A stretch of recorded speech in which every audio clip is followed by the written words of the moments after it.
matter of huge privilege and honor for me, truly so, to introduce someone because of who we look forward to a multi-trillion-dollar economy today. Mr. Ahluwalia, born in Rawalpindi in 1943, is a renowned Indian economist and policy maker celebrated for his substantial contributions to India's economic policy and reforms. He completed his studies at St. Stephen's College, Delhi, and was a Rhodes Scholar at the University of Oxford, where he obtained his MA in Philosophy, Politics and Economics, as well as an MPhil. At the age of 28, he became the youngest division chief at the World Bank, focusing on income distribution. In 1979, he returned to India as the economic advisor to the Ministry of Finance and subsequently held various ranking positions, including Special Secretary to the Prime Minister, Commerce Secretary, Secretary of Economic Affairs, and Finance Secretary. In 1998, he became a member of the Planning Commission, and all of us became his fans. In 2001, he was appointed as the inaugural director of the Independent Evaluation Office of the IMF, leading critical assessments of the IMF's operations. Serving as the Deputy Chairman of the Planning Commission from 2004 to 2014, he spearheaded the formulation of the 11th and 12th five-year plans, emphasizing inclusive and sustainable growth. He played a pivotal role in devising and executing economic reforms that propelled India towards a higher growth trajectory, particularly notable during the UPA's government's tenure. He authored numerous scholarly articles on the Indian economy and co-wrote Redistribution with Growth. In recognition of his public service, he was bestowed with the Padma Vibhushan in 2011. In 2020, he published Backstage, the story behind India's high growth years, blending personal reflections with the national economic history. Currently holding the esteemed position of Distinguished Fellow at the Center for Social and Economic Progress, he has been appointed to a high-level advisory groups by the IMF and World Bank to address challenges related to climate change and the COVID-19 pandemic. Mr. Ahluwalia's illustrious career stands as a testament to his enduring optimism and unwavering faith in India's potential for substantial growth and development. His impactful work has significantly shaped India's economic landscape, and he remains a guiding force in discussions on economic policy even today. Ladies and gentlemen, let's give a huge round of applause to the man of the moment, and more importantly, the man who made the very pillar of our country in a manner that today we are hopeful about India going ahead. It was because of this gentleman.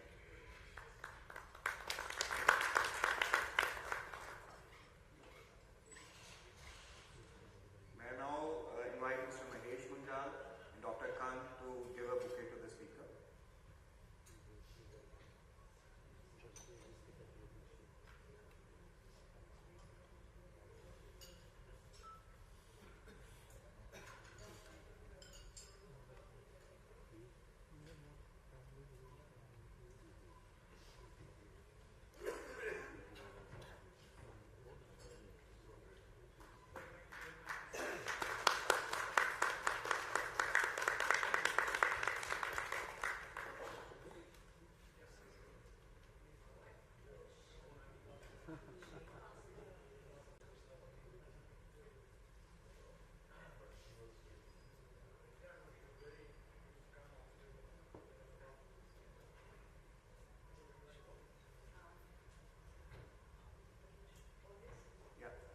The stage is all yours.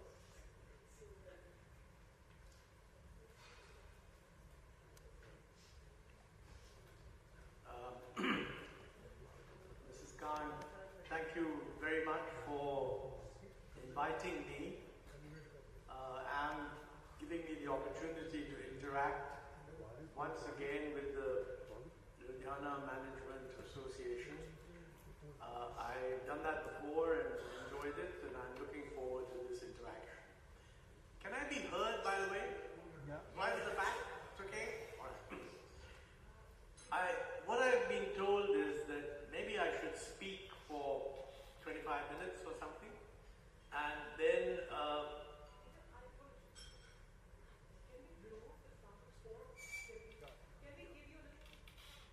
you want me to be more visible? Yeah, I think. All right. You could just sit down and talk.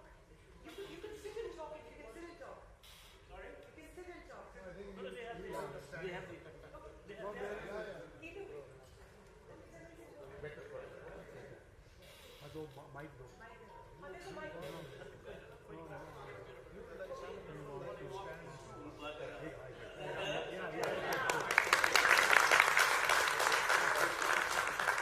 Thank you. You know, I'm going to speak a little bit on, subject that you keep hearing from government, from politicians, and really everybody. What are the challenges before us in the movement to Viksit Bharat? Now, obviously, it's a good thing in any kind of policy discussion. It's always good to have a slogan. The slogans are actually quite important. They concentrate the mind, they evoke emotional reaction, and different slogans have different tones. Viksit Bharat, in that sense, is a good slogan because everybody wants the country to be Viksit.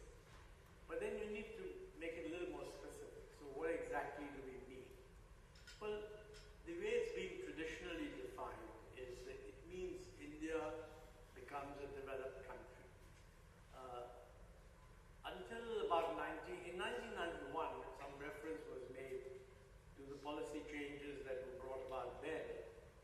India was what is called a low-income country. And low income means per capita GDP below a certain level. As a result of the reforms that were introduced, the economy did well. We have moved into the bottom of what is called the middle income range, which kind of goes between $1,500 per capita to $14,000. Anything above that is called developed, anything below that is middle, and this middle is divided into the lower portion and then the higher portion. China is now in the higher portion of the middle, is very close to the top. We are at the lower portion of the middle. So the idea is to go from $2,700 per capita to $14,000. And one simple way of doing that is that if you want to do that over a period of 25 years, how much does the growth rate have to be in per capita terms in order to get there? And that's a very simple calculation. Some differences come up whether you want to do it in dollars or rupees. Don't bother about that too much. But broadly, everybody thinks that, look, to do that, the economy will have to grow at about 8.5%. Okay?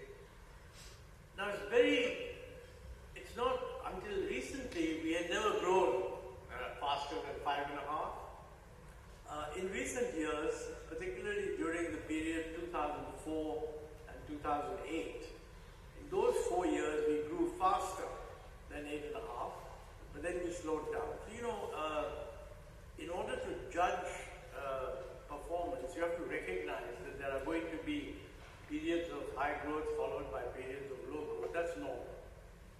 So if you're going to grow at 8.5% over a 20-year period, 22-year period, then you have to allow for the fact that you're starting at the bottom of the middle income range and you're getting to the top of the middle income range. And during this period, growth will slow down. Because that's what happens. Richer countries grow slower than poorer countries.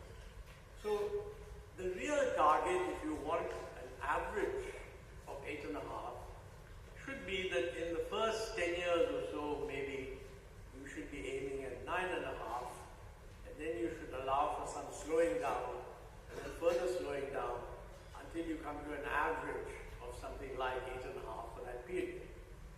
So it does require a much higher growth rate than we've had in the past or that we're having currently. Right now, people ask, well, how is the economy growing right now? This has been, again, an example of mixed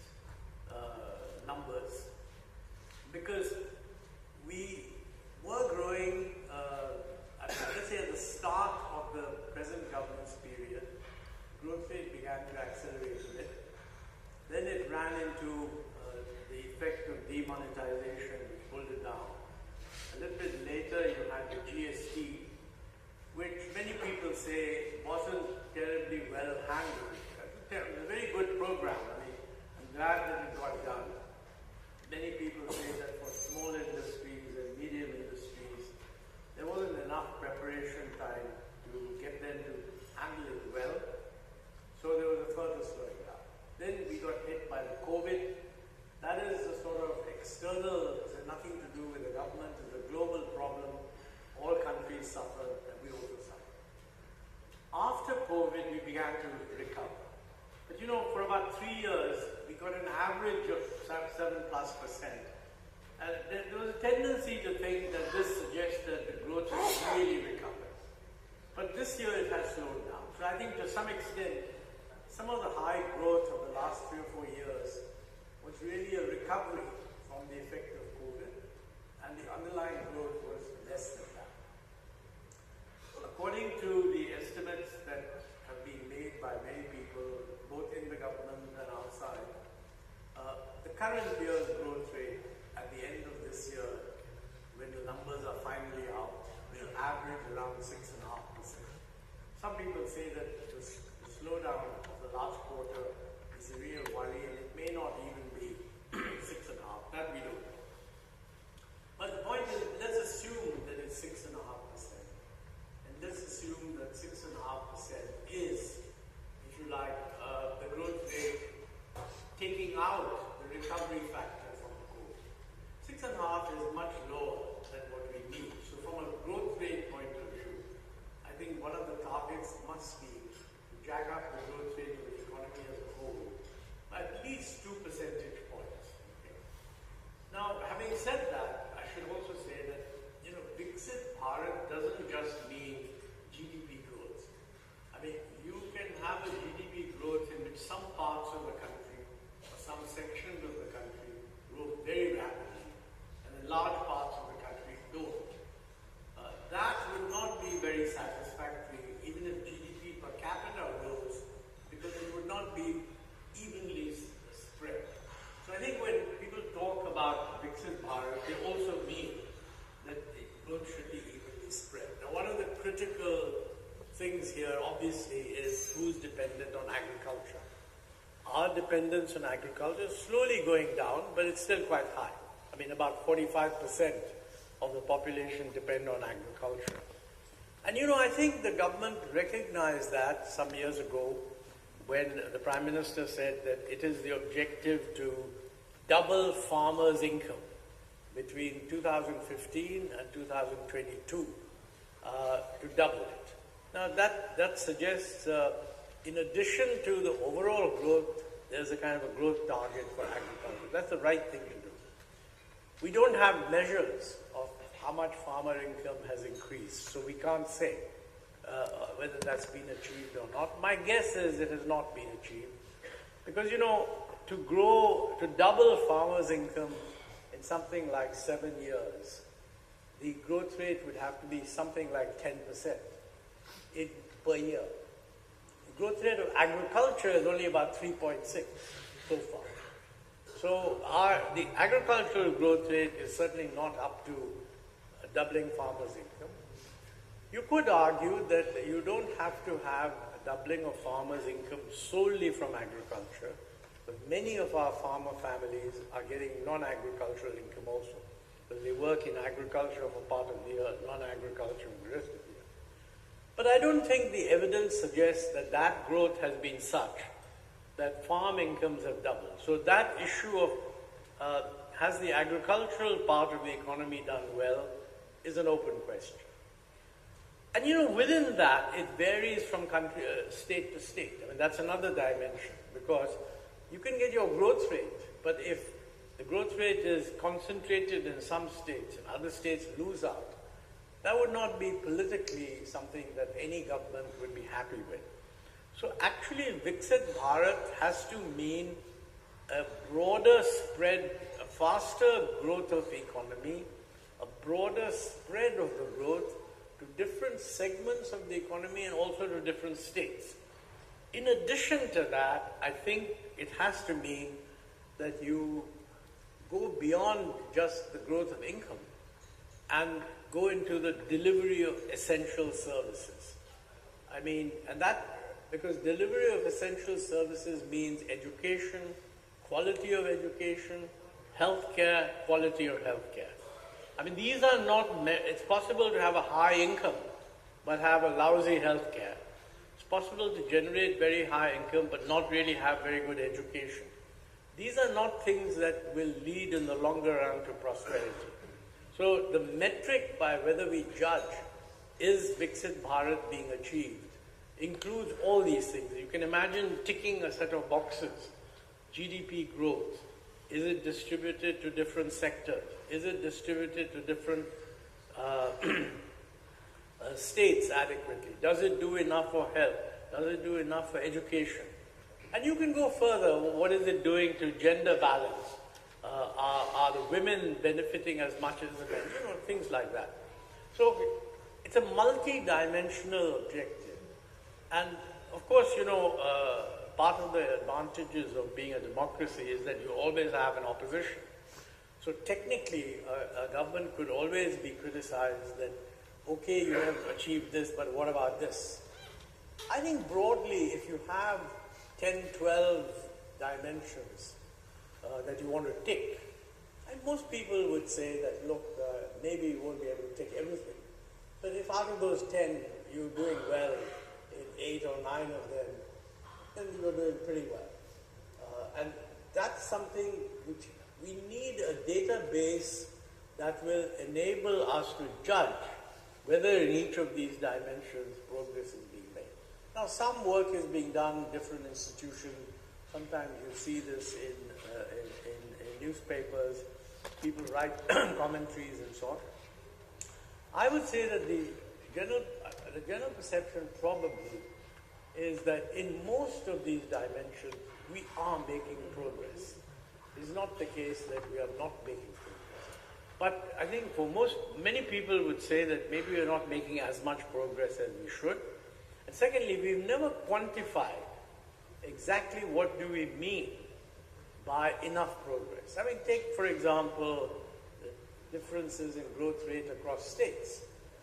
Is it the idea that we should have an aggregate growth rate of 8.5% and that every state must grow at 8.5%? This is not possible. But could be that we say that, look, average should be 8.5%. No state should be below 6.5%. Then if some states are falling below 6.5%, you can say, well, you know, you haven't met that. So I think you have to be subtle about it, and it will always leave itself open to multiple opinions and interpretations. But I think we should be able in some way to make that assessment. So far, I think most people would say the following about India's growth performance. Until very recently, let's say for the last 20 years, see, India's growth rate has been better than the growth rate of most other developing countries, but not China. So whenever you looked at India's performance, it was very easy to dismiss it, to glorify yourself by saying we grew faster than the average of all developing countries, which we did. But it's also possible to put yourself on a more realistic thing, saying, look, we were far behind China, which is true, we were.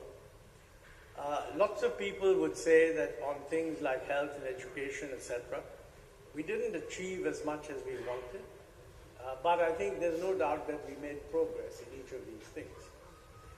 Many people would say that, you know, today, if India continues to grow at 6.5%, I think it's growing roughly, maybe a little less, but around there. India continues to grow at 6.5%. It won't reach Viksit Bharat by 2047, but it will get there maybe by 2055 or something like that. It will be a good performance. So, you know, if you're steadily improving at 6.5%, when your population growth rate is coming down, because it is coming down. I mean, population growth rate will become 0 by 2050 or so. So that means on average, it may be, right now, it may be a little over 1%. On average, it will grow around 0.5%. So in this period, if you grow at 6.5%, then per capita income on average will grow at 6%. Except for China, which did better than that, except for China, that will be better than any country has done. So that will be good. But the question is, can we continue to grow at 6.5%? Despite the challenges ahead, and more importantly, can we jack it up? Because 6.5%, unfortunately, will not give us the amount of employment that we need. And now let me just talk about what the challenges are. The challenge number one clearly is that at 6.5%, the investment that we are doing may be enough to generate 6.5% growth. But our real problem is that in recent years, private investment has not done well. So I think you need to be very clear. In the short run, when private investment doesn't do well, it's easy to say that the government should make up for this by investing in infrastructure. Because, you know, investment adds demand into the system. So if you invest something, there's enough demand to produce output. But if you keep doing this through public investment rather than private investment, then the capacity of the private sector to produce will not expand as much as you want. Now this brings in this question that do you believe that India's ability to grow more rapidly depends critically on a dynamic private sector, or can public investment do the job? In my view, it does depend on a more dynamic public sector, a more dynamic private sector. Public sector has a role in terms of delivering infrastructure and all these enabling things, but manufacturing actually should not be done in the public sector. So the question arises, why is private investment so low at the moment? I mean, or rather, why is it not rising? And why are being forced to see the increase in investment in the form of public investment? I think this goes into the question of ease of doing business, which lots of people in the private sector talk about. Again, you have to make up your mind, what is the constraint? Why is the private sector not investing? Is it that ease of doing business is too complicated, that they get too hassled? Also, some people are leaving the country and going abroad. Sometimes you hear that the reason they're doing that is that they find it's too difficult to do business here, it's easier to do business abroad. And you know, we have to recognize that the world has also become mobile. And while people don't want to welcome immigrants who are looking for jobs, they're quite happy to welcome investors who are creating jobs. So you can't hold back your own private sector if you don't give them a good enough environment to flourish in. I won't go into this, but this is an issue we can discuss at the time of questions. What is the private sector's perception of why they're not doing enough? Another issue that we will have to address is technology. I mean, technology is changing very rapidly around the world. I mean, obviously artificial intelligence is being talked about everywhere. And you know, we have to recognize that the spread of technology today is much faster than it used to be.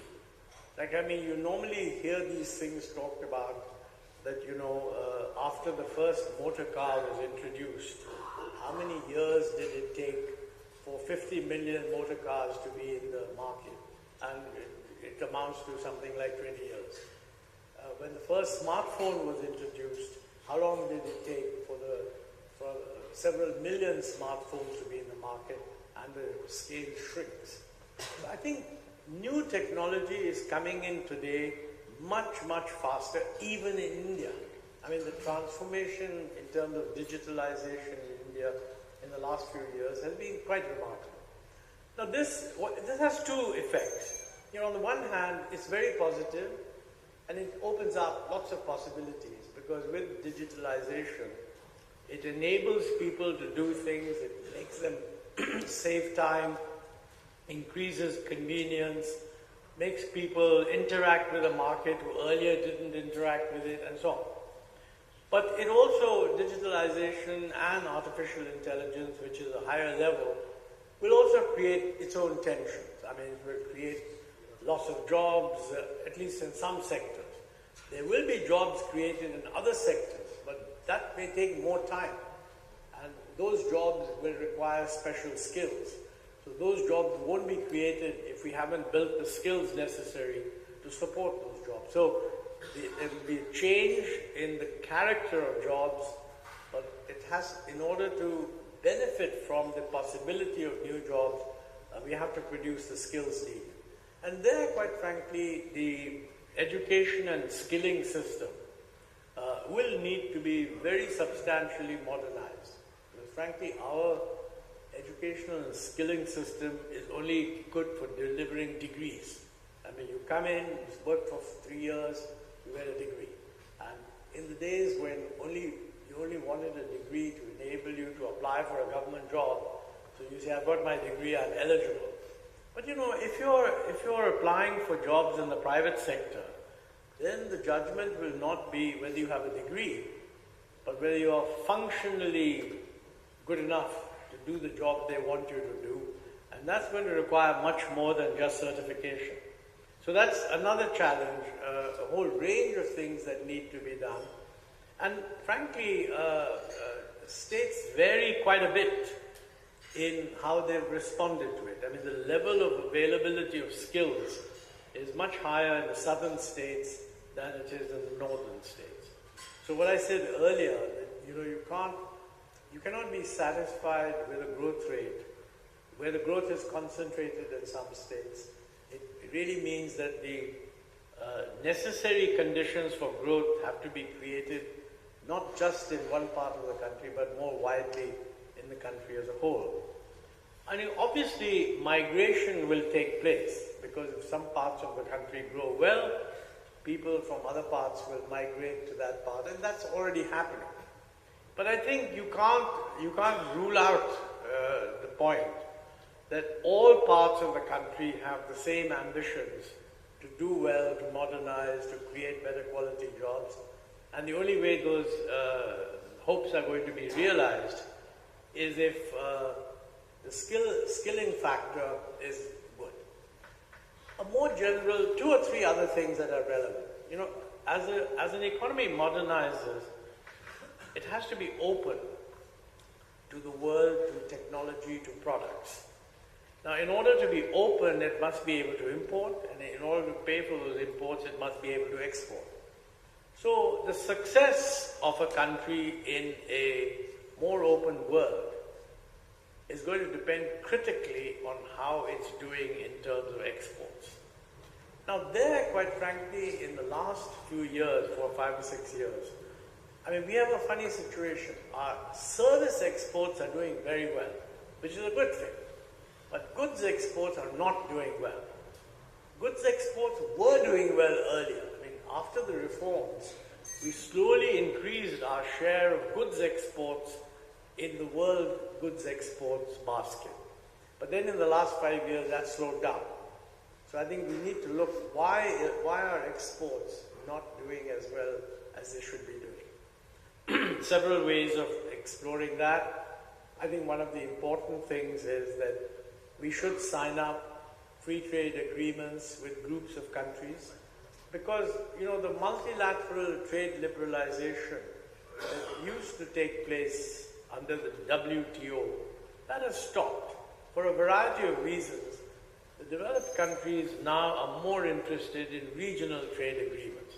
Now, we are negotiating something with Europe, we're negotiating something with the UK, and I think if those negotiations reach a satisfactory conclusion, that will be good for the country.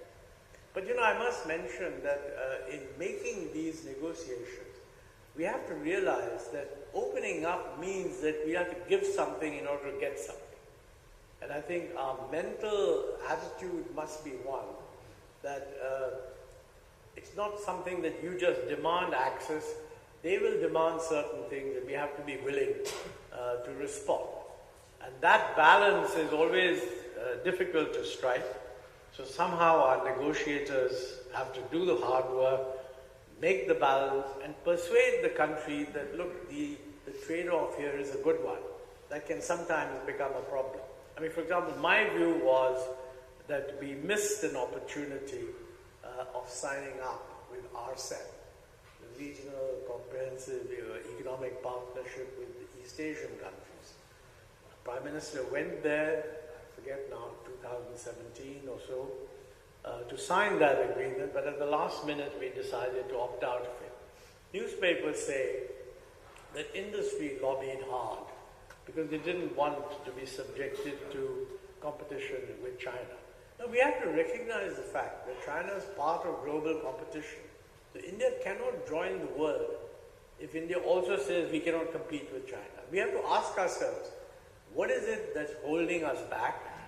What are the constraints that prevent our industry from competing? And government should then work to remove those constraints.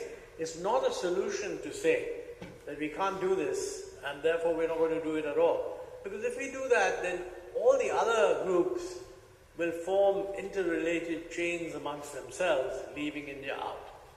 And you know, in some ways, one of the things that has happened in the world is that between the US and China, there's obviously tension.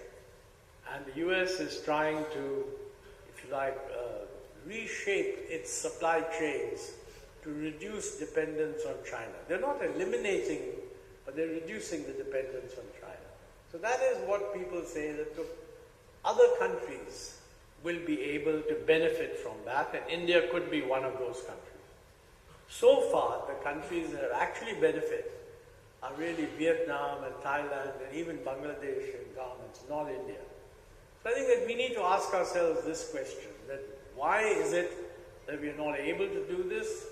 Because we do need to integrate with the world and with Asia. Finally, let me just say one thing which is actually going to be very important, and that is the threat of climate change. Now, you know all about it. In order to make changes, in order to prevent the climate from warming up, one of the things that all countries will have to do is to move away from fossil fuel dependence and go into renewable energy. In India, that means solar, that means wind energy, that means hydro, and also nuclear. Now, we need to look at each of these areas and see what is it that now needs to be done, and set some targets that over the next 10 years, this is what we're going to do in wind energy, this is what we're going to do in solar energy, and so on. Identify why it's not being done, and very often, you know, there are policies that have to change if you want more action in this area. Let me give you a simple one, and that is in the case of nuclear energy. The government has said, and I think this is the right thing, that we want to encourage small modular reactors. Now, these are smaller reactors.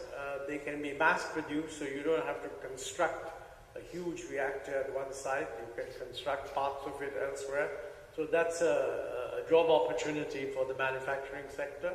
And some of our more sophisticated manufacturing groups would be able to do that. They're tying up with foreign technology suppliers. But we have some constraints. One of the constraints at the moment is that the majority ownership has to be with the nuclear power corporation. So you can have a partner, but the partner cannot have the majority ownership. Second, the partner cannot actually operate the plant. The partner can invest in the equity, they can even help in construction of the plant, but operating the plant has to be left to the nuclear power corporation. And finally, our rules on liability are much stricter than in other countries. So, you know, this has come up that, look, if you want to move in this area, then we quickly change our positions on these. That's a policy issue. It's not much use just setting a target and not changing these policies at all. Because then essentially we'll get nowhere. So that's one example. Many other examples follow. Let me just give you one. If you're going to move to renewable energy, then unlike coal or fossil fuel based energy, the pattern of generation of the electricity will have a variation during the day. I mean, we generate a lot of electricity at a certain point and not much at other points. So in order to even this pattern up, you need storage. That means you have to invest in the storage. But you also have to recognize that if the pattern of supply is going to vary, then maybe the pricing of electricity during the day should also vary, encouraging people to invest when electricity is plentiful and to consume when electricity is plentiful and to shift demand away from the time when electricity is scarce. Now this requires a lot of price flexibility within the day, which is different from what we've been doing. So we need to give a clear, and this is not a central government matter, this is a state government matter. Every state government has a state electricity regulator which actually addresses this issue. So to my mind, this is a case where each state should start a discussion within itself and the concerned stakeholders. What do we need to do in terms of electricity pricing in order to move to more renewable electricity? So, this is just a list of things. What I'm trying to say really is that all of this requires a lot of hard work and a lot of consensus building, because you can always find problems. And the only way you'll overcome these problems is if you discuss them and you have different points of view expressed, and then you try to build a consensus around these differences. Last thing I want to mention is that, with all these things that have to be done, the government has to do a lot. I mean, it has to build essential infrastructure. It can use more PPP for that to the extent to which it can, but if it can't, it has to do it itself. One implication of that is it should use PPP as much as possible so that it doesn't have to do too much, spend its own money. This, for example, has implications. I mean, there's no case for having public sector airports anymore. Just get the airports done by the private sector. There's no case, in my view, for having railway stations built by the railways. That can be done by public-private partnership. I mean, all over the world, people, building a railway is a commercial activity, and people use that space intelligently, etc. So, if you expand these things, it's very easy to see it becoming controversial, because people will say, no, how can we do that? You're raising, giving away to the private sector this, that, and the other. 25 years is a long time. So we are talking about Viksit Bharat 25. Better begin the discussion now, and don't keep them repressed. The sooner these things are discussed and thrashed out, the more progress we'll make. I mean, research is going to be absolutely crucial, particularly since technology is changing. I mean, if India wants to remain in the lead, both the government and the private sector should be doing much more research. I don't think the government is doing as much research as it should. But I should also say the private sector is not doing as much research as it should. If you look at our private sector and compare it with other private sector, the percent of their revenues that they are spending on research, whether contracted out or done internally, is very, very small. Now, from the government's point of view, if there are these huge demands, you've got to you've got to achieve all this through some combination of public-private partnership and public expenditure, but keeping the fiscal deficit under control. And this runs into a real problem with our politics, because our politics is now increasingly, this is true of all states, and this is true of all parties, increasingly based on freebies. So if you're going to have a political system where every time the election happens, the thought is how to invent a new set of freebies, it's impossible to think that there will be enough resources to do the things necessary to get to Viksit Bharat. So these are intimately connected. And I think that be a proper understanding of it only if those who have a stake in the system, and certainly management associations are the people who have a stake in the system, engage in active discussion of these things, put across their point of view, interact with the political leadership and say, look, this is what we are worried about, how are you going to solve it, etc., etc. So lots of challenges, but it's not much fun having a system where there aren't challenges. There's a good reason to believe that, when I look back at 1991, I mean, the closeness of the mind to fresh ideas was huge. We are lucky that we were able to get people to accept the need for change. I can assure you that it's not the same policies that have to be pushed now. The world's different. It's more challenging, different challenges, technologies change, but you do need to identify where is it that our mindset is stuck. And you don't have to solve all the problems. I think that's the other point, that you need to identify for the next 5 or 10 years, what are the 5 or 6 problems that we really need to solve? And then work out, where does this involve the central government and where does this involve the state government? I think far too much of the discussion today takes place as if the central government can solve all these problems. It can't. It doesn't, in many cases, doesn't even have the power. So I think it's much better if we recognize that these things are primarily the job of state governments, and hopefully that state politics should focus on those. These are primarily the job of the national government, and hopefully the national politics focuses on that. And then there are some that requires joint work by both. And I mean, we need to work, the center and the states need to work together in order to solve these problems. So that's roughly what we need to do. And there's a lot of work to be done, and I suggest that you all get on with doing it, because you have the biggest stake in this economy really becoming Viksit. Thank you for inviting me. I'm happy to answer questions.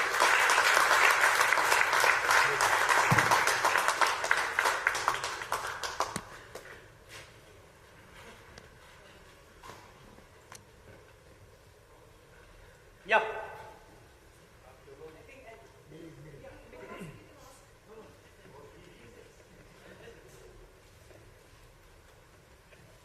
Thank you for a great session. Good evening. My name is Minnie. I'm the Managing Director of Akal Spring Limited.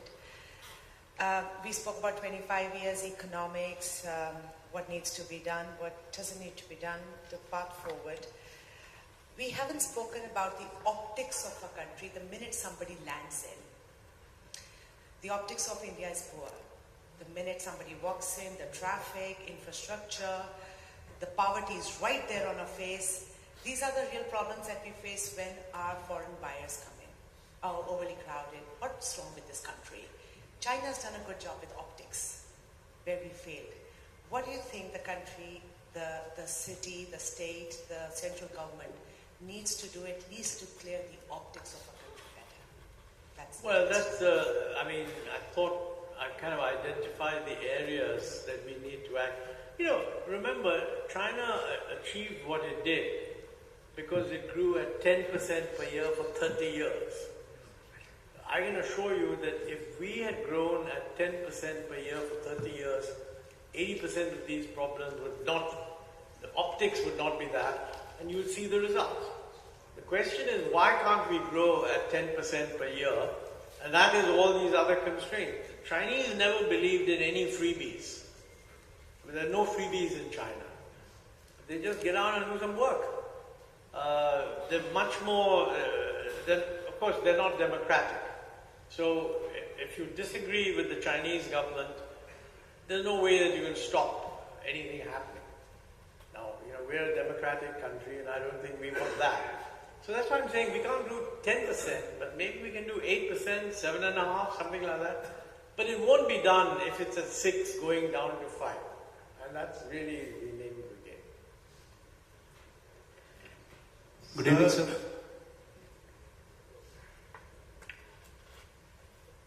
After you, sir. Good evening, sir. Thanks for an excellent exposition of the challenges towards Viksit Bharat. I was a student of economics 30 years ago. I remember old times there was a paper in Economic and Political Weekly by two economists from US, Sanjeev and Poonam.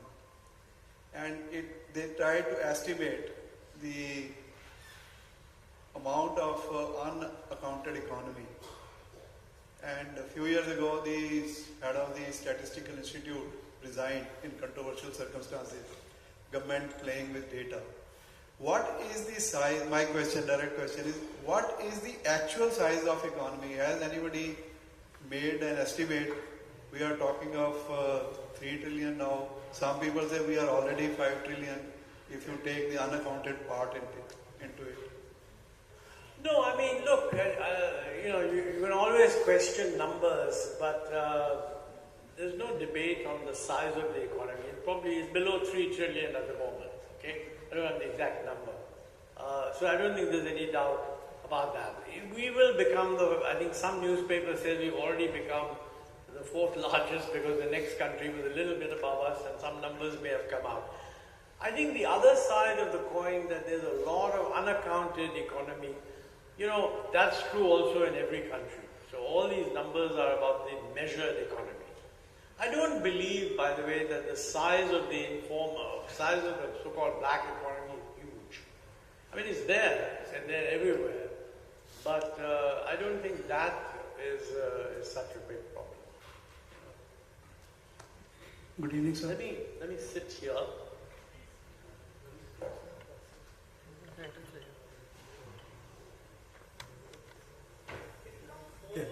So how would the increased tariff of President Trump affect Indian economy?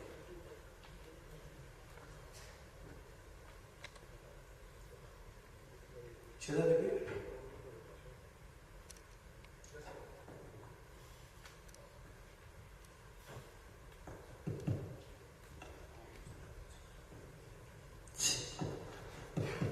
I'm going to suggest that there's an echo in the hall, and since I use a hearing aid, it sometimes interferes.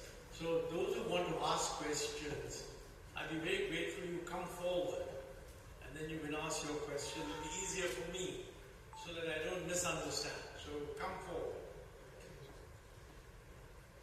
And the next one also come forward in anticipation. So we don't waste time. Yeah, go ahead. How would the increased tariff of President Trump affect Indian economy? Increased tariffs by President Trump affect Indian economy? Well, look, my understanding is that President Trump has threatened the world traders. I don't think he's actually increased any tariffs so far. I'm not saying he won't do it. I think the only thing he's announced is that there will be an additional tariff on Mexico and Canada with effect from February 1, which is not very far away. On India, what he has said is, and he's also threatened tariffs on China. He said India has too high tariffs, which is true. India's tariffs are much higher than most other developing countries. And he once called India a tariff king and sort of implied that he might threaten us with tariffs unless we are willing to reduce our tariffs and so on. But that is something that I'm sure will be negotiated. So at the moment, I think we have to wait and see. I don't think there's any harm in our reducing some of our tariffs. I've been saying this long before President Trump made his statement. But it's difficult to argue with the view that Indian tariffs are too high.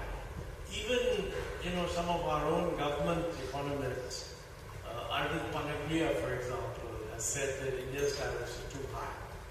So they know that this is what our own experts think. And we'll have to see how it goes. But as of now, there's no increase in tariffs on India. Yes, sir. India always had 25 to 33% of the world's GDP in the past 3,000 years. And we or China were always the biggest economies of the world. In 1947, when Britishers left, we had 4.1 or 4.2% of the world's GDP. 75 years after independence, we are still not at 4.1%, we are below that. We are growing at less than 6%, you say we need to grow at more than 8.5% or 9 or 10%. So what should be done? Is it that we need more reforms or we need political will so that we achieve our place in the world's GDP, which we used to have, number one, almost always. I don't know what you mean by place. Did we have a higher place in the world earlier? So we always had about 25% to 33% of the world's GDP. That is going back to 1080. 2000 years or whatever, yeah. Yeah, but let me explain. That's very commonly. But in 47 we were 4.1 or 4.2% at the time of independence. We are less than that today. No, we've improved compared to 47. There's no question. No, I'm talking about share in world's GDP. Yes. Share in world's GDP. Yes, India's share in world GDP now is something on the order of just below 3%. That's what I'm saying. In 47 we were 4.1% or 4.2%. 4.1 or 4%? 4% or 4.1%. That's not, I don't think that's correct. I did some research because this has never been discussed at many places. I'll check. Let's put it this way. I'm 100% certain that India has grown faster than the rest of the world since independence. It's grown faster. Therefore, it must have raised its share. Sometimes this can depend on whether you're measuring in dollar terms or rupee terms and all this kind of Talking about dollar terms. Well, then I need to check. But let step back. The 25% was way back in 1000 AD or something. No, it was there till 1700 when Mughals were there. We were the top economy in the world.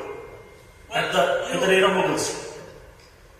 All these figures are from Madison's book. So I don't remember the exact date.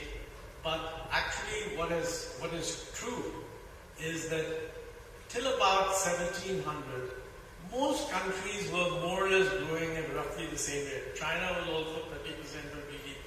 World GDP, we were 25%. Then the Industrial Revolution happened in Europe, and those guys took off. It's not that our GDP fell, but everybody else's GDP rose, and we were late in industrializing.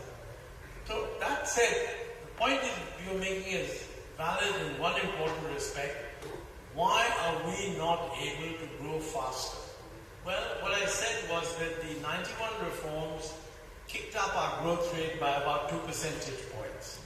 You need to kick it up by another 2 percentage points. To do that, you do need to have some reforms, and we frankly not had a frank public discussion of what are those reforms. I mean, we should. I agree with you there. But many of the things, for example, we are going back and forth. I mean, for example, in 91, the idea was we must reduce tariffs because we were too closed. This happened in 91. Subsequent governments, including the Vajpayee government, also reduced tariffs. They fell slightly during the UPA government also. In the current government, they've gone up in the last 4 years. So that, I think, this is what Arvind Panaguya has said is unfortunate, and we should reverse that. Now, whether we will, let us check what the finance minister does on 1st of February. I have no idea. But this is a very easy one to do. I mean, if you're convinced that it's necessary, it can be done. Okay? Similarly, the government had earlier said that we must privatize all public sector units except for maybe a few in strategic areas. According to the newspapers, that policy is not being followed now. I don't know why. Personally, I think we should do that. And if we implement that, we'll be better off. I mean, why are we spending money on saving Rashtriya Vikas, steel plant down in the south, which is making losses? Private sector is doing a good job in steel. Sell it off. So there are many, many cases where I think we are wasting resources which would be better spent elsewhere to sustain loss-making public sector enterprises. We should change that. And one can go on and make a whole series of I mean, for example, let's say on GST, there is complete political consensus that we shouldn't have 5 rates, we should just have 3. So I don't see why we don't just announce that and say, look, this is what we're going to do. And build up some public support. Government has a majority in many states. You don't need a consensus of all states in the GST Council. You just need a sufficient majority. Central government has a 25% vote. There are enough BJP in states. It could be done. One can make a list. That's why I said earlier, identify what you think are the 5 or 6 critical reforms which you think would have the maximum impact now, and concentrate all one's political resources on getting that done. Sir, I have a question on why do we compare ourselves with China all the time when you can't achieve that kind of administration and political system?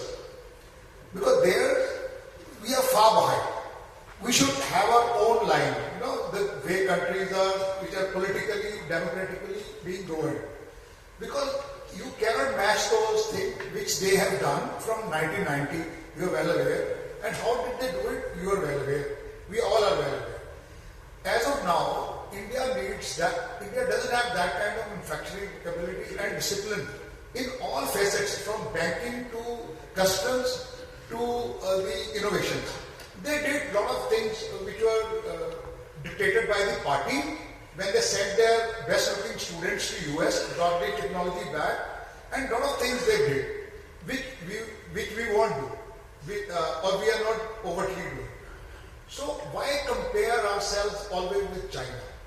Because as per my mind and whatever I have been noticing, India should have its own path among democratically run countries which are now trying to move out of the shackles of poverty. As you said, the middle, lower we are, and we want to go to the upper one. So we should be even aiming for things which said it will take. And I don't disagree with you, but I'm not saying we should achieve the Chinese 10%. I'm just saying let's do 8%. No, I'm not talking about it is mindset in the Indian thinking that we must compare ourselves with China. You cannot compare with them.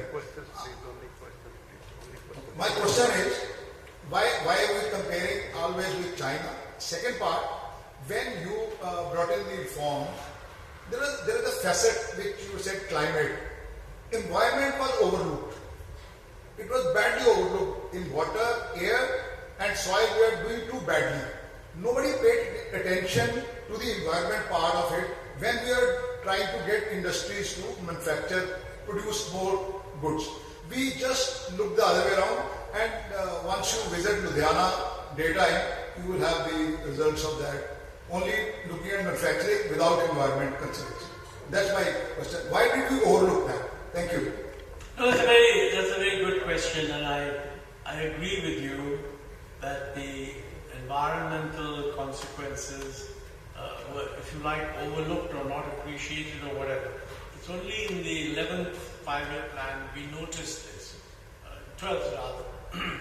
The 11th plan, I happen to be responsible for. In the 11th plan, we said we need faster and more inclusive growth.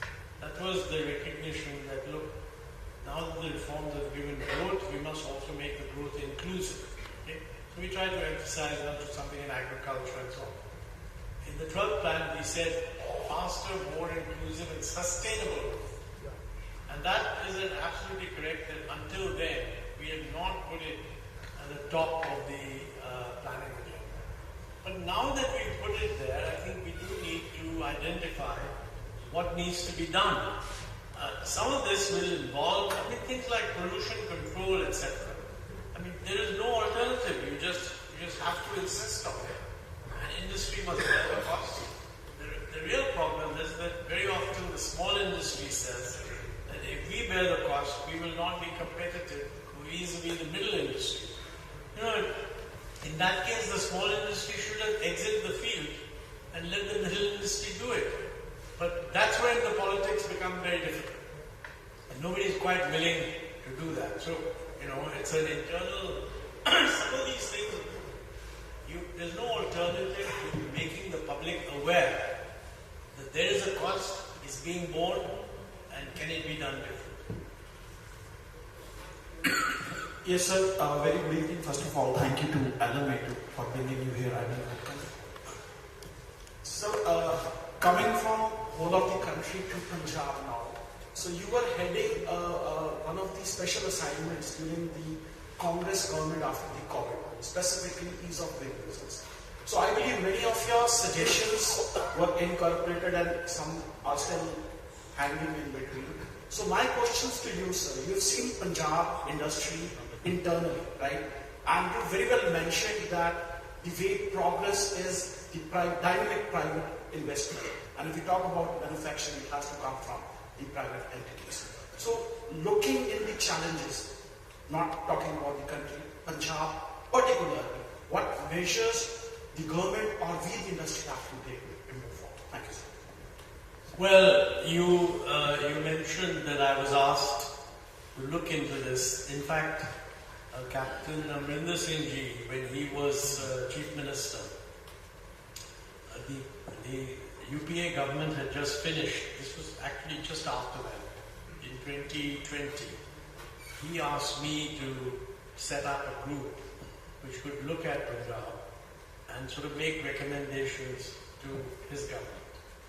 So I did get together a group which included some very distinguished people, including Punjabis from abroad, and we did produce a report which was submitted to I think for some reason they have not released it.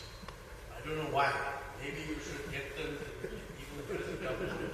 Ask them to, these reports should be released because it's a report of outsiders. So why should it be secret? I mean, the government can just say this is what these fellows have said. So what I would love is if you would get that report released, have a discussion in the Ludhiana Management Association. I'm happy to come if invited. And let me know whether at least you fellows agree with what we've said. So we don't know. But of course, Captain Amrinder Singh's government, his own position changed shortly thereafter. So obviously I have no idea what happened. But one of the important things that we had drawn attention to, 2 or 3 things actually. One was we had said that on small scale industry, Punjab has the dynamism, it also has the skills, but we're not doing a good enough job of providing new skills. So, the nature of skills needed has changed, and we should do a much better job in training the Punjab labor force, younger people, to be ready for the new technologies, particularly IT and so on. I don't know whether they've done enough, but probably not.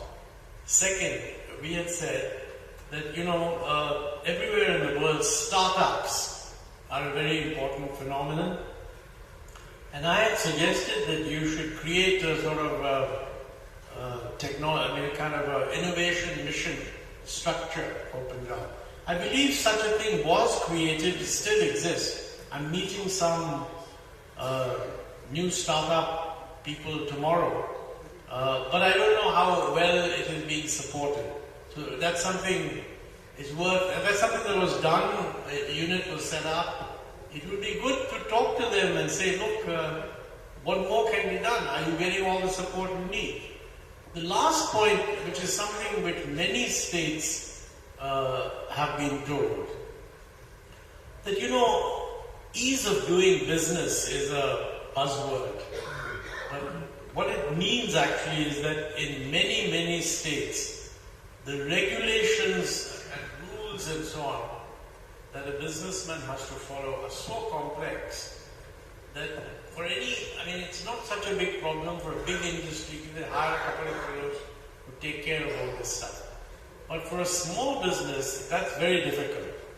And there's some work done that there are about 25,000 provisions where a violation can involve a criminal penalty. And we had said that, look, we're not saying don't have a penalty, have an economic penalty. And then let them argue in court. If you establish it, fine, you charge them. If not, they don't change. The trouble with the criminal thing is that you can be immediately threatened with being put in jail, pending whatever happens in court. And that is used to extract money. So quite honestly, there is no reason. I had specifically said to the Chief Minister, why don't you just order your Chief Secretary? Make a list of all of these. For Punjab, maybe there are 7 or 8,000. And just tell him to cut it down to 1,000. And just get it done. Now, I don't know whether I know it hasn't been done, but I don't know whether such instructions were given or not. You need to pull out these reports. This report was submitted in 2020 or 2021, just after COVID. Why is it not made public by the committee if the government is not? You yourself make it? You yourself can make that report public? No, that is not recent because when we were told, okay, you are giving us a recommendation, you don't make it public, it's not fair. Huh? I can't believe, by the way, that you can't get it.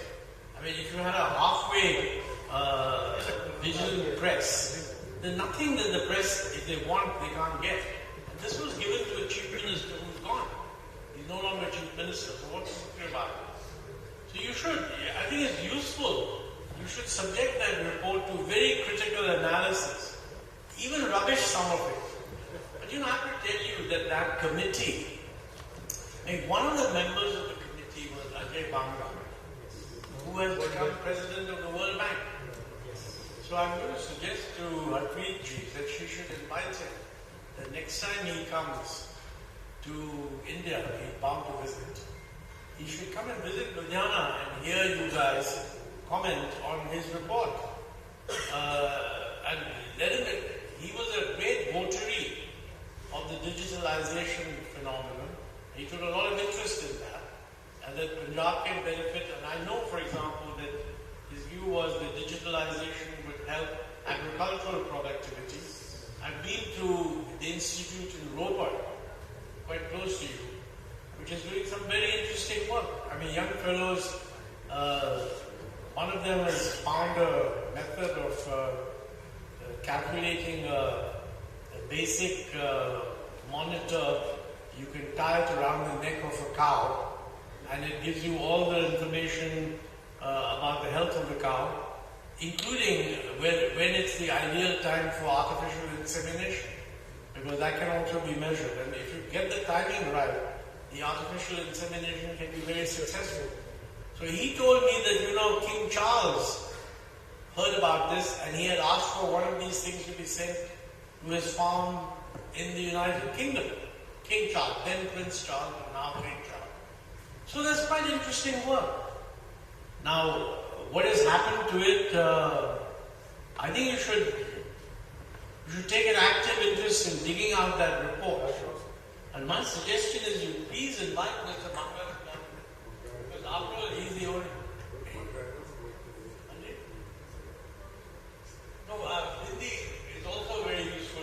I have not included it. But Mangal is actually a signatory to the report. So you should invite him and say, look, come and. No, if you invite him and send me a copy of your letter, I'll make sure that his assistant shows it to you. I mean, I can't control what he does. You can use it via the visa. Thank you. Yes, of course. Okay, if you go to China and you see the infrastructure, I think the salaries are double or triple compared to India. But if you look at the infrastructure, look at the productivity, and look at their growth as a country, not as a province, but as a country, and then you compare it to India, there are very few cities in India which are actually growing. And if you look at Delhi, Bangalore, Mumbai, these are the main cities of India where the funds are, but they are chock-a-block. When you look at the rest of India, India is not growing the way it should. If you look at different states, different cities, and I think these few states like Tamil Nadu, Karnataka, Haryana, and maybe Maharashtra, and maybe one or two more, are actually funding the rest of India somehow. In terms of in terms of the funding of the whole country as a GDP. What should India do? What should the government do? Because the whole, like if you look at Punjab is not growing the way it should. When Good question, but remember, China got where it did by having an investment rate. India's investment rate was pushed up to about 30% or so for GDP. China's investment rate is 50% of GDP. Okay. It's now come down. Secondly, because of higher growth, it had a higher income level. So the amount of money that they've been able to invest is that much higher. They don't have a single freebie. If you got rid of your freebies and just decided to put it into all these things, there'd be a revolution tomorrow. So it's no secret. We are spending a huge amount of money. I mean, let me touch on 2 points, which I don't know, for example, whether in Punjab this would be accepted. Economists will tell you that I want to be careful because I'm not trying to take away something. Economists will tell you that the subsidy on fertilizers that we are giving is seriously damaging soil fertility in Punjab. Now, first point is, does anyone agree? Now, if you don't agree, then we have to discuss this. But if you agree, it's incredible. We are massively subsidizing urea. And as a result, it's being thrown wastefully into the ground, polluting the soil. And also, because it's pushing greenery rather than grain, it's depleting the soil of other nutrients to get a balance in. So actually the soil ends up being worse. And the amount of money that's being spent on the fertilizer subsidy is God knows what, 120,000 crores subsidy. Now, similarly, you can argue that how long, today for example, we have this under the National Food Security Act. This was introduced during the UPA time.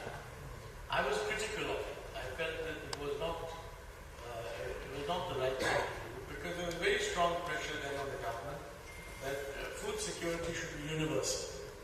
And they wanted 95% of the population to be covered and given 5 kg of grain at very, very low price. Okay.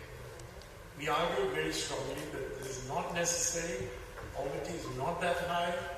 At that time, poverty was 20%. And we said, okay, chalo 40% will they do, because you can always not be sure at margin. There's no case for giving so much at such a highly subsidized level. The only thing we were able to do is to reduce the entitlement from 95% to 75%. That continues even today. Now, the latest poverty numbers that are being thrown out by people say that poverty is now down to 5%.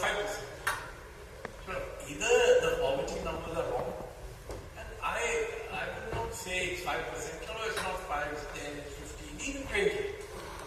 So what is the justification of giving free 5 kg of rice to 70% of the population? That same money, if it were used to help the same population through these better infrastructure, would be much better spent. Now, all I'm saying is that the Chinese use their money to build productive infrastructure. They are, maybe because they're not a democracy, but they have no compulsion to give free at all.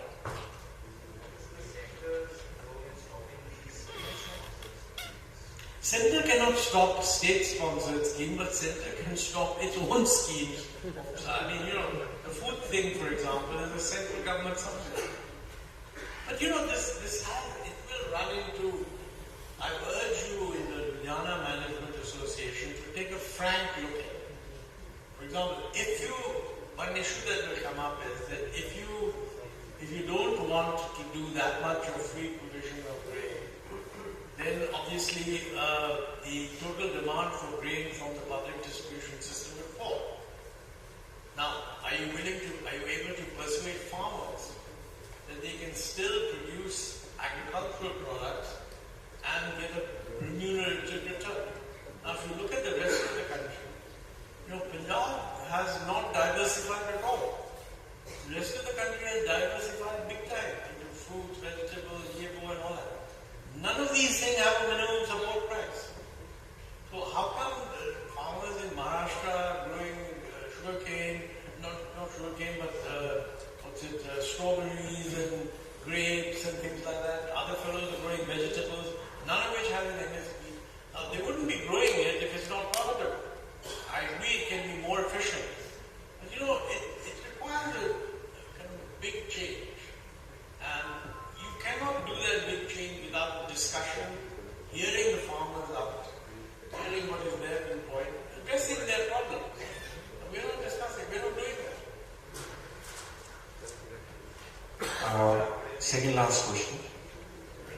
So, since you are into sports and all these in the market affects our profits, the churning of the market is taking place now, with foreign exchange reserves going down, FDI being withdrawn, and make America great again and make Europe great again, which is affecting us. Policy changes which are taking place in Europe. Have we got a roadmap to sustain the growth of 6.5%? Well, I mean, I believe I was told that the people in Niti Aayog were supposed to work out this thing. I have not seen any such document. So maybe it's still coming up. But you're right, we should have. I would put it this way. 8.5% is the average for the period. Let us specify what we want in the next 10 years. And for example, if we believe that acceleration will be gradual, then maybe in the next 10 years we'll only reach 7% or something. But then you should work out a roadmap for that. And that is what medium-term planning would do. Whether they're doing it or not, I can't say. But it should be done. Good evening. Sir, what are the effect of free revenue culture on our economy? First. Second, what do you think farmer demand are justified or challenge to our economy? Sorry, what do you think about farmers? Farmers First question is free revenue culture is destroying our economy?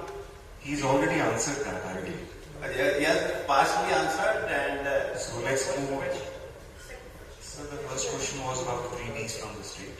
What do you think farmer demand are justified or challenge to our economy?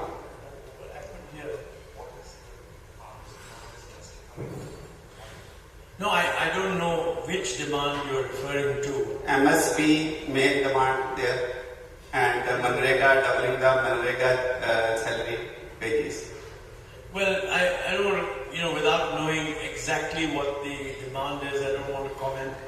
These are politically sensitive issues, so I think one should not comment just on the demand, but these demands should be discussed, in my view. And who is to discuss them? Well, I don't see why Ludhiana Management Association doesn't call some farmers and say, well, look, let us know what your view is, we give you our view and we'll put it across. I think the problem here is that some of these things, center can say this is a state government problem, state government can say this is a center government problem. Or whatever it is, they should be. I think, we should ask a group of experts should address this issue, put out the pros and the cons, and then engage in an exchange with farmers who have a particular view. Last question from Mr. Munjal, please. Good evening. Q4 2008. I think a quarter to remember for the whole world. I studied 5 years before that, and till now, inflation, repo,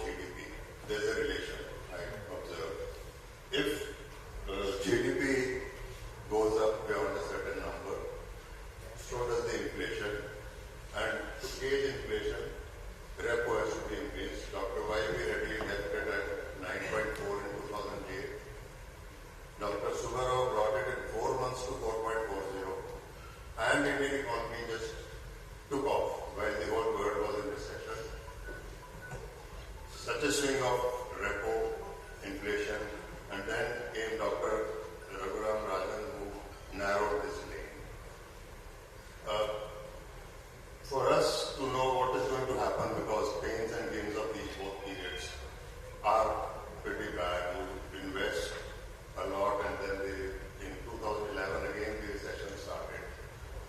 How do we predict to beat the competition before others? What is going to come? What are the circumstances that can forewarn us? Thank you. And I think he's directly referring to the oncoming budget. So what would your dream budget be, and what would be his answer on that? No, I think it's much better this close to the budget. I don't like speculating on what the budget should be. I would have answered your question 1 month ago. It's now, you've got 2 days to wait, and we can discuss the budget after it's presented. It's too close to the budget to be speculating on what it should be. But I would say most of what we've discussed are not budget matters. And I personally think that we exaggerate the importance of budgets. Budgets have become an occasion to discuss everything. And nothing is discussed usually with sufficient precision. What is important in a budget is what is the total expenditure, what is the fiscal deficit, and what's you going to do about tax rates. There you can have a more, I'm pretty sure, I have no way of knowing, but I'm pretty sure that in my own mind, that she will want to have a reasonable fiscal deficit. So that's not going to be much of an issue. I think this notion that, if only you lower the repo rate, growth rate will move, that's not actually correct. Many things led to the boom, not the lowering of the repo rate during that period around lowering the rate. In fact, I think what we need much more in evaluating the budget is a clear understanding of what is it that in the budget is making a difference, what is not making a difference. And unless there is talk, I think she had said last year that she is going to have a complete rethink on the tax rates, income tax rates. If you actually do a major change there, that will be very important. But I have no way of, I don't want to speculate. We have to wait and see what she does. She's also said that she's going to do a major change on customs duties on the grounds that didn't like the inverted duty structure, and we're going to correct that. Now, when you correct an inverted duty structure, it all depends on whether you're correcting it by lowering some duties or raising some duties. I hope that what she does is lower the duties which need to be lowered. If she corrects the inverted duty structure by raising the duties, that I think would be a bad idea. We have to wait and see what she does. Thank you, sir. And now I invite Madam President for her remarks.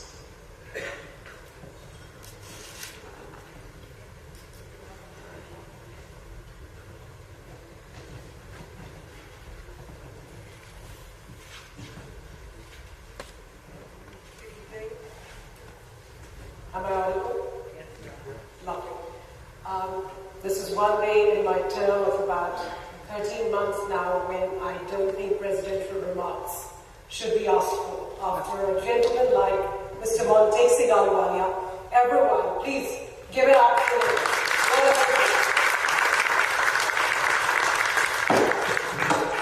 So, the untoward for me to honestly add a lot, but here's a quick sum up of our takeaways and a couple of quick remarks that I would like to make.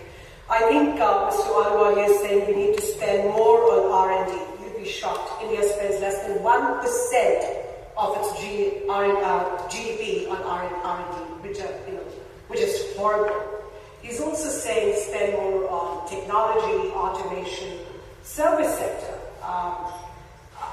One of his introductory remarks talked about how do we take this forward? Do we only say that we are developed or a Viksit Bharat by simply saying we have reached a certain per capita income? That even today, if you look at our PPP, we probably be over $10,000, which is not bad at all. But what he's essentially saying is you have the right kind of demographics, the right kind of mix, the right kind of gender equality, yada, yada, yada. So let me give you a couple of other stats. India right now spends 2% on education and 1.6% of its GDP on health.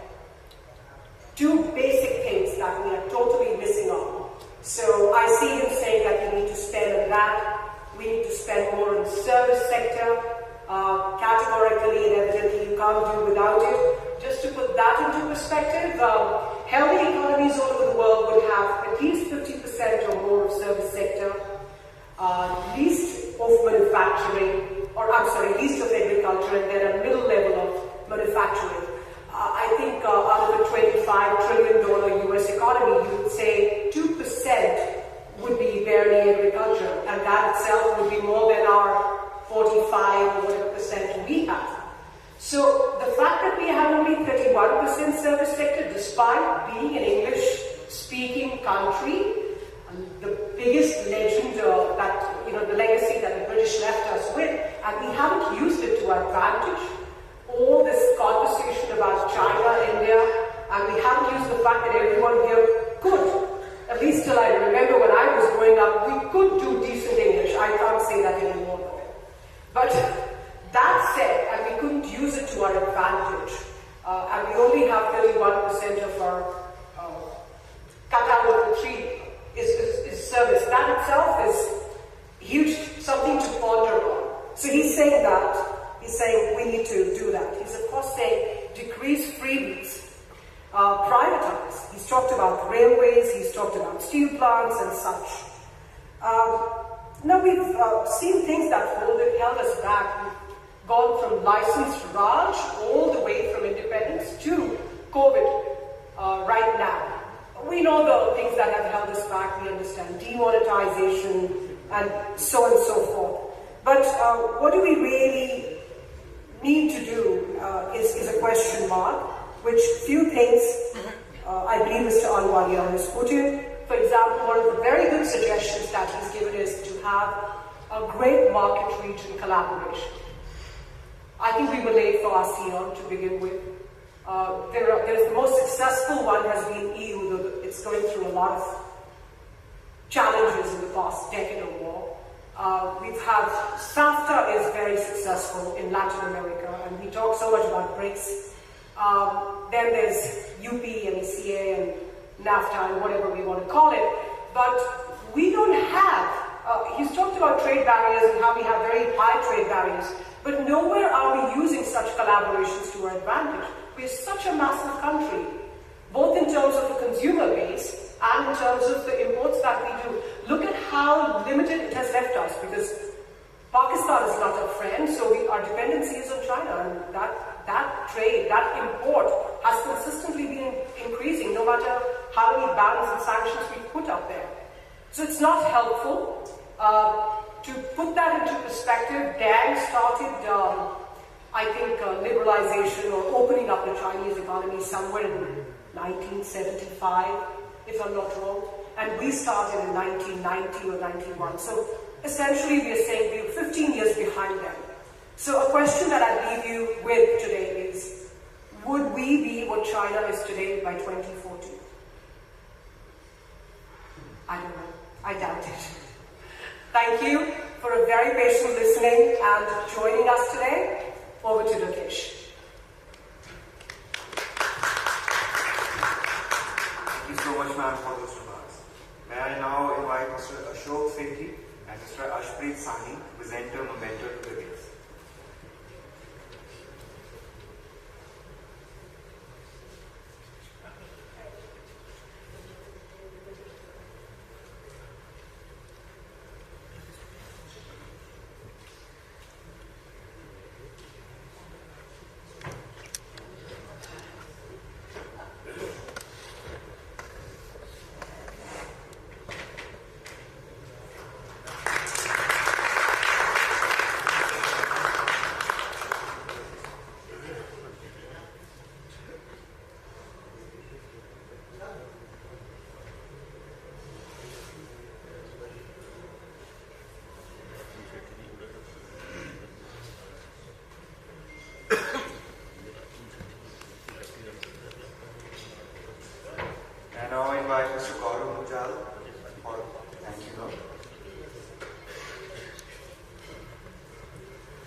picture that why India is not progressing or why things are not happening the way they should.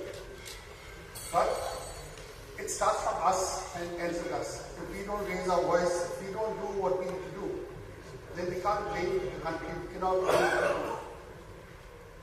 As Ludhiana, as Punjabis that we are, I think it's a sorry state that why we as a state have not grown.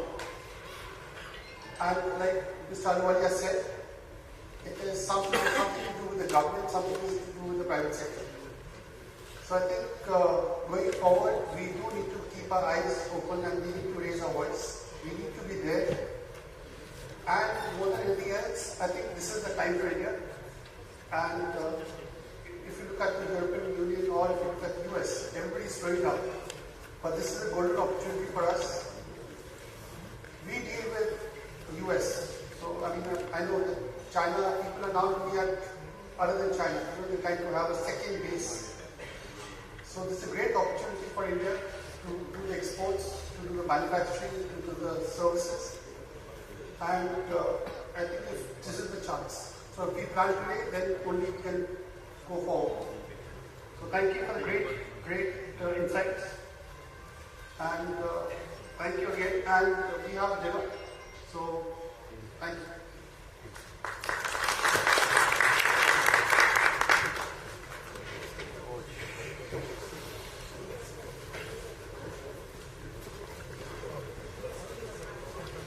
I agree, and then you're making some interesting stories. Doing well.